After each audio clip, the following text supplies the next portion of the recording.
ninka fanki uu ku soco waayay fanaan stop the please fanaan caadi uu noqon waaya la dhahay wuxuu ku fiican yahay inuu sidaas u hadlo markaasa dhahay ma u dirta hadana xasri uu ku caayi doona hadii aad u dirtay hadana xasri caayidi kaba dhaxaysa u dir waa ku soo diray marka fiir saaxiibkay okay all right war videogaas ii soo diray najma horta naag heesta jiilkan naag ka cod macaan ma jirto naaga uu fahmay haddana maalmahan dambe ha gabdhaha maxaa yiri markan naagaha meel naagahan ma inanda hadalka yara qurxi gabadh waa naag waa ceeb wallahi waa yara ceeb ladies and gentlemen ma helo yes هي كسعة هي هبلها هي naagaha هي da feer waa lab dhidig iyo lab waa moogta baasha adiga aan naftirkii ay dhax bixin adeeg garay هي raali noqo hadda feeri naag weyn oo business woman ah oo de hor socod sameeday oo Japan ma noqono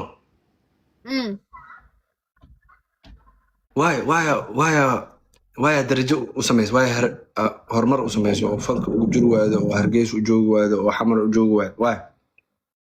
xamar waan joogay hargeysa waan joogay meel kasta waan joogay meeshan hadda joogana waan joogaa meelahaas oo dhanna waan joogi doonaa haddii ilaahay nafta igu sibo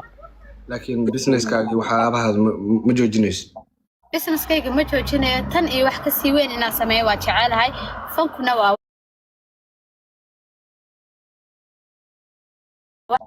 businesskayga ma joojinayo tan iyo wax ka sii weyn inaan sameeyo waa jecelahay fankuna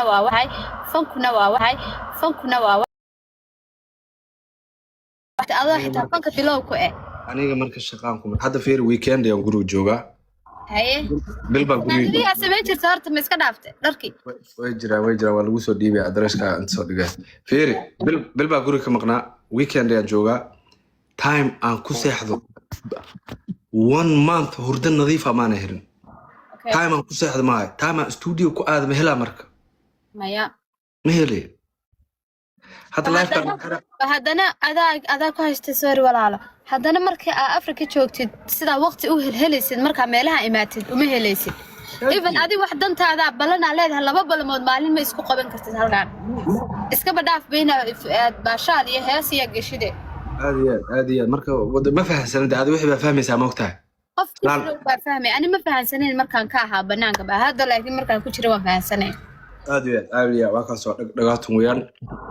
ninkaan de su'aashaas baan siinaynaa su'aasha xigta miyaad guursata maya weli laakiin guursan rabaa hee xarifka miyaa agtaa fadhiya xarifka wuu ku taageeray kasaasa umu ka yaqaanaa afkaaga mariyaa waan salaamina gabadha wanaaji hadduu asaga yahay صاحبي هي صاحبي iga waran dumaashiya adiga walaa aniga waa ku baashaalunaa barwaaqo meel aaran ah buu ma artaa geel noogu dhalay alxamdulillah marba hadduu geel ka dhalay ani caayaan sii watay adina qof lacaan sorry iska wada waxaas inkastoo jeclaabina waxaa iska dhaaftid ayada iska aad ku salaamaya ayo no salaamaya